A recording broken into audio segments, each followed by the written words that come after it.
Hey guys, it's Squall, and this is part 37 of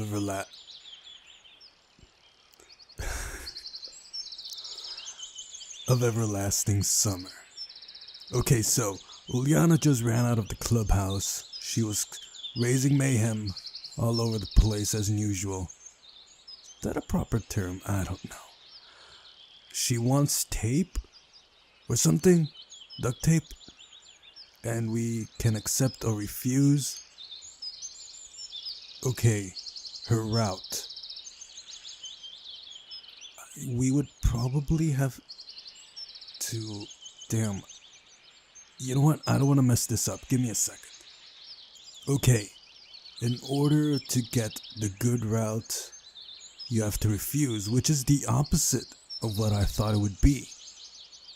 But since we're trying to get the bad route first, oh my gosh. The bad ending first, we're going to accept. Yeah.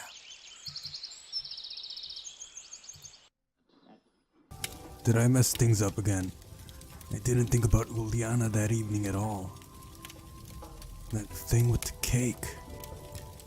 Like it didn't even happen. Though I remembered her resentful, disappointed face. Maybe in some other situation I would never have decided to go with her. But now a fine reason to leave this place and end this stupid hike has appeared. Recalling that Olga Dmitrievna had told me to be prepared for new tasks, I decided not to ask for her permission, and after choosing a proper moment, I disappeared into the woods. Night fell on the camp. I mentally thanked the camp leader for not researching the land too well, since this meant civilization was only a few hundred meters away. Another long walk through the night forest was not in my plans. Soon I came to the square and hesitated. Won't it look silly? What would I tell Uliana? Moreover, why would I go to see her in the first place? You guys want to know something? I missed this. My head was so heavy and full that there was no room in it for the development of any ideas. If I would compare my brain at its prime to a broad highway full of I have skipped this in every single run through. I am skipping it once more. So it's better not to think about anything and just act. But where should I go? Maybe to her cabin? And what if she's not there? Ouch. All of a sudden, something knocked me down and I fell to the asphalt. It's a good thing that I had time to stretch out my arms, otherwise I would have broken my nose. Gotcha! I quickly got up from the ground and saw Uliana standing before me. What are you doing? I couldn't stop myself from shouting despite my best efforts.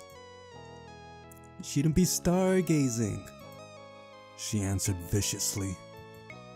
What if I had smashed my nose or had broken my arm? I said more calmly. Well, neither of those happened. Look, why do you always mock me? I already regret my decision to try and ease her loneliness. Was today's punishment not enough for you? Can you even draw simple conclusions? It's entirely your fault. The smile instantly disappeared from Uliana's face. What exactly is my fault? Everything. You mean I am to blame all the time? Yes. She crossed her hands in front of her chest and turned away. Great. I suddenly wanted to get away from this place as fast as possible. But it was because of you I came here. What? I guess you were quite bored given that everybody is hiking and you're alone here. I don't care, she yelled cheerfully. Well, things are that way. What do you want to do? What do you mean? Well, if you came here because of me. Such a thought hadn't occurred to me. Although I don't really know what I came here for. After such a greeting, I no longer want to do anything. And it's up to me to choose, said Uliana cheerfully and started to think. I stared at her for some time but then couldn't stand it. Listen, if you're again planning to... I know.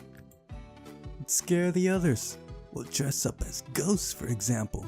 It's going to be so fun. I didn't find this funny in any way. Enough of that already. I began tiredly but broke off. Maybe that's not such a bad idea. After all, by the time she thinks it over and gathers all she needs, Olga Dmitrievna and the pioneers will already be back. If I came here because of Uliana, then I need to play along. Perhaps you're right.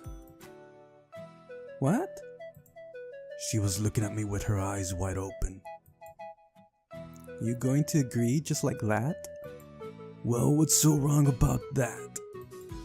And furthermore, if you insist. She studied me attentively for several seconds and then rattled off. Excellent. And we need some bed sheets. We want to look like real ghosts, don't we? Probably. You go get them, Uliana announced imperiously. Where do you think I am going to get them? Take them from your cabin, obviously. It wasn't that obvious to me. So, you don't want to? She instantly made a gloomy face. Okay. I recalled the fact that there were spare sets of bed linen in Olga Dmitrievna's wardrobe, so maybe there was nothing to worry about. We approached the camp leader's cabin and I said to Uliana, wait for me here. Sir, yes, sir. She rattled off and saluted me. It seemed Uliana was entirely immersed in the game. I quickly found 2 clean white bed sheets. It's a shame they are going to get smudged.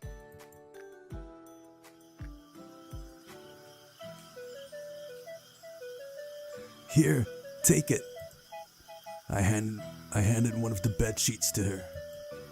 It's too large for me, Uliana said after twirling it in her hands. No wonder, considering her height. And give it to me. I folded the bedsheet in half and gave it back to her. It's much better now. Follow me. She put the white cloth over her head and ran into the forest. Wait! I threw myself after her. Ooh.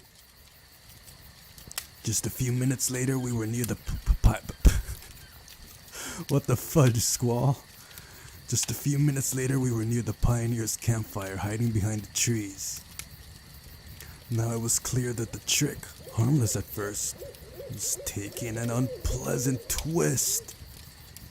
For some reason, I was sure from the start that the hike would end before Uliana took any actions, and now we were standing 10 meters away from the pioneers, dressed in bed sheets. We didn't look frightening at all. Rather, we looked comical. Get ready, on my command. Wait. Actually, I was just joking when I agreed to all of this. Think again.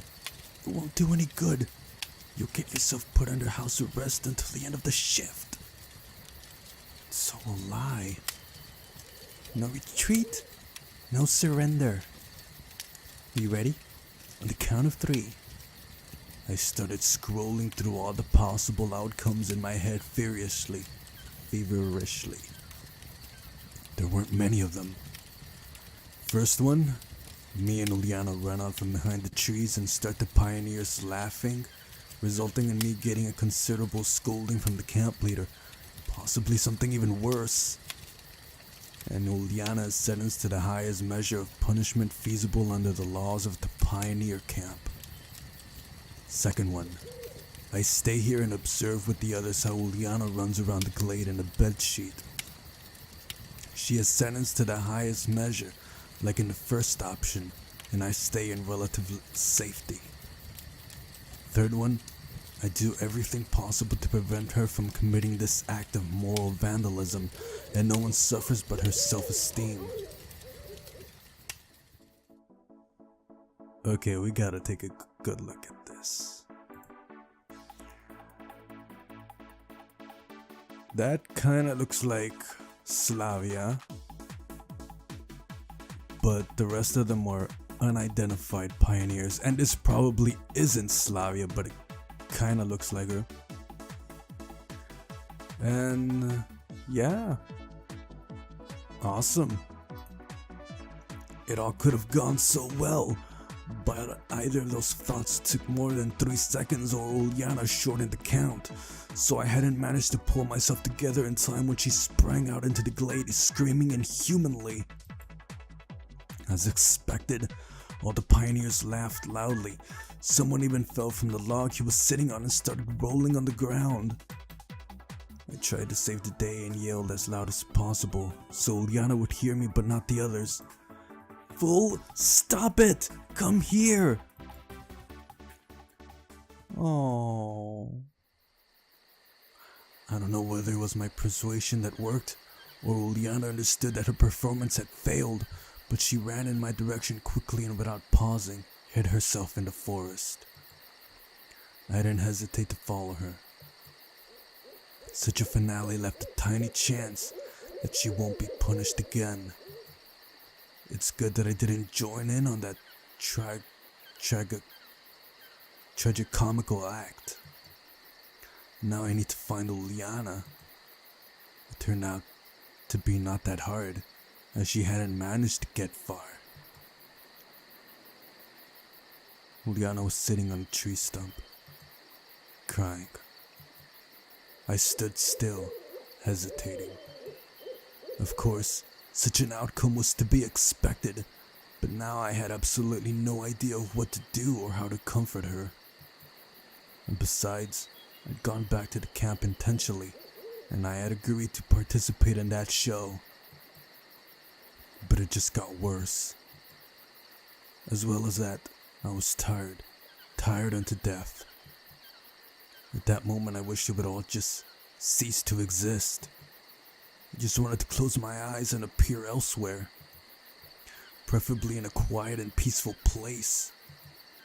But the sight of the sobbing Uliana obliged me to take action. I walked up to her and sat down on the ground. "Well, what were you expecting anyway?" I began philosophically. "It was sure to end up this way." "You're to blame for everything. You!" Uliana shouted in tears. "So, what would have changed if I had sprung out with you back there? We both would have been laughed at. That's all." "You always act this way. Always." Her sobbing was becoming louder and louder, and then suddenly she rushed at me and started pounding on my chest with her fists. The hits were not hard. It was more likely an attempt to take out the despair that had gripped Uliana than a real wish to beat me up. "Calm down already," I said firmly. She stopped crying for a second and hugged me. "Maybe nothing would have changed, but it would have been more comfortable for me if we went together." I didn't know what to say, so I just patted her on the head. "Can I stay like this for a bit longer?" "Yes." At that time, she didn't seem like a dangerously explosive nuclear reactor in the form of a little girl, but just like a little sister of mine who'd messed things up. I wasn't mad at her at all. On the contrary, it seemed I too was beginning to care about the failure of the ghost's play acting. "It's alright. It's alright. We'll scare them properly next time. Yeah.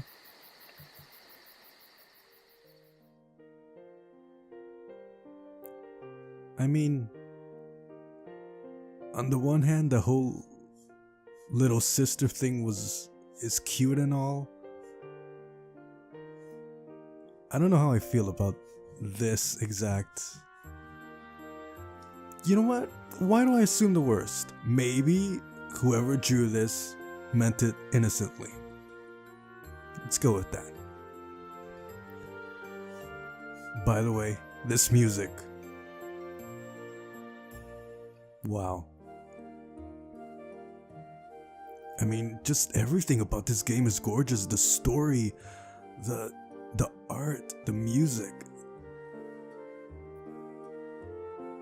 It's fantastic. I don't know if I've praised this game enough. It's so good. And to think the whole reason that I picked it and decided to record it was just because I wanted to test out my editing skills with something hella basic. And now it's become something that I'm likely gonna remember for the rest of my years because it's such a fantastic story. So, yeah. I don't know for how much longer we sat in silence. Uliana stopped crying, and I didn't want to disturb her, as she had just calmed down. But I also had absolutely no desire to stay in the forest overnight.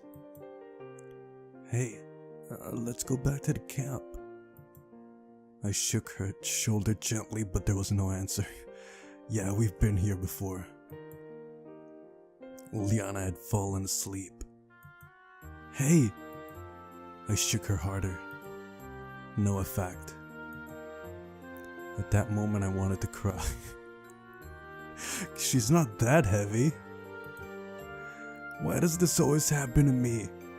What? Ow! My neck. Why do I get caught up in these foolish situations always and everywhere?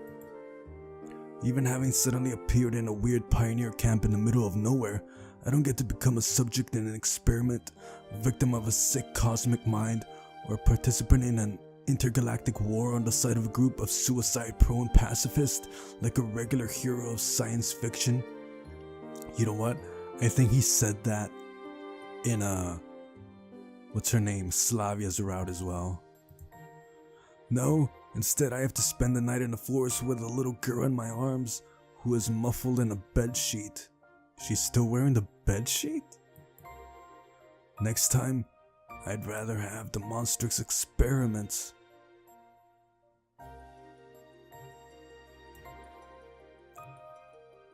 I stood up and put the sleeping Uliana on my back.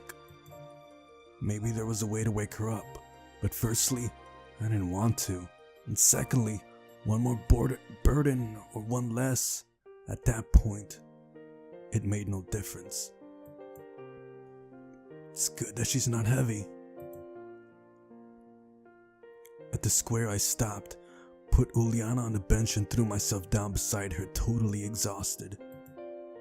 Even a little girl is hard to carry for too long. The stars in the sky were shining brightly. Perhaps they give their light not only to me in this camp, but also shine on the city where I was born and where my old home is. It was as if a pain settled in my chest. I envisioned my old flat clearly, and a detestable burning started to make its way from my stomach to my throat. I know exactly what you mean. I know that feeling. No, it was not wistfulness. More like a sad reminiscence. More like a sad reminiscence. Did I say that right? Reminiscence? Yeah. Because despite all that's happened, I felt more alive in less than 5 days here than I had for the last several years there. Now I really wasn't sure if I wanted to get back. Only one question still ate at me: how and why I ended up here. It flared up yet again in my mind. I haven't spent much time seeking answers or even just thinking about my situation lately. My thoughts were occupied with everyday routine affairs. And now, in order to break away and be able to wish to stay here for good, I need to understand the nature of this place.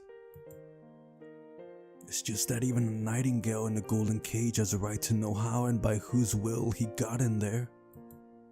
And after that, to make the choice whether to stay or not. I don't know how much longer I would have been devoted to existential thoughts, but Uliana's loud snoring brought me back to reality. So small, but she snores so loudly. I sighed, put Uliana on my back again and headed to her cabin. I had no desire to explain everything to Elisa, so I just put the sleeping Uliana on the porch, knocked at the door, and left quickly. I approached Olga Dmitrievna's cabin with mixed feelings. On the one hand, I had done what I had intended to do. I had comforted and entertained Uliana. On the other hand, the two crumpled bed sheets in my hands looked more like rags left over from some worn-out straitjacket. I opened the door softly and went in. Semyon! Olga Dmitrievna was sitting at the desk, and it seemed she had been waiting for me. Do you want to explain something to me? Well, just don't scold her again. It's my fault. Just like that, I became a hero, to my own surprise. My tongue acted faster than my thoughts. Perhaps some of my best traits, which even I wasn't aware of, have shown themselves. Humanity as opposed to common sense. Really? Having started this, I chose to stick to my decision. Well, it was me who got the bed sheets, and I was standing behind a tree back then. Behind what tree? The camp leader looked at me in astonishment. So, what did you need bed sheets for? I realized my mistake. So, you're not talking about the forest thing? Semyon, I don't understand you. I wanted to know where you disappeared to so mysteriously during the hike. But now I would be interested in listening to your bedsheet story. But it was impossible that she and all the others hadn't seen Uliana's performance. The pioneers laughing out loud couldn't have been only my imagination. Olga Dmitrievna, I'm serious. Didn't you see someone in a bedsheet spring out at you recently? So, it was you? She gave me a close look. No, it wasn't me. Couldn't she just tell from my height? But you're holding the bed sheets. Yes. I couldn't understand if she was playing me for a fool or she really didn't know what this was all about. Olga Dmitrievna, let's act like this conversation never happened. I'm too tired for today. Alright, go to bed. To my surprise, she readily agreed. Of course, I was astonished by such a reaction, but I decided to use the moment. I wrapped a blanket around myself and turned to face the wall. That woman is full of surprises. Her reactions they make no sense to me. But I couldn't sleep. There were no thoughts, my head was aching, but I still couldn't manage to fall asleep. I rolled to the other side, and images of the day started to flash before my eyes. I shut my eyes tight to drive them away, but it didn't work. Huh? Suddenly, I heard a knocking at the window. Olga Dmitrievna seemed to be asleep. I dressed myself, then walked outside. Uliana was standing before me with a tricky smile. How did you manage to carry me to the cabin? Wasn't it hard? Not really. What have you come for? I couldn't sleep, but at that moment bed seemed to be the only place where I could reside with no suffering, which is why Uliana's sudden visit didn't please me at all. How was she? Did you get scolded? No, I avoided it somehow. That's great then. I always get lucky. Well, that's for sure. My eyes began closing despite my will. It seems that slumber has finally come upon me. Look, I'm very tired. This won't take long. Close your eyes. It was the easiest thing to do, and I didn't even want to know what she needed it for. Maybe that way she would leave me alone sooner. I closed my eyes.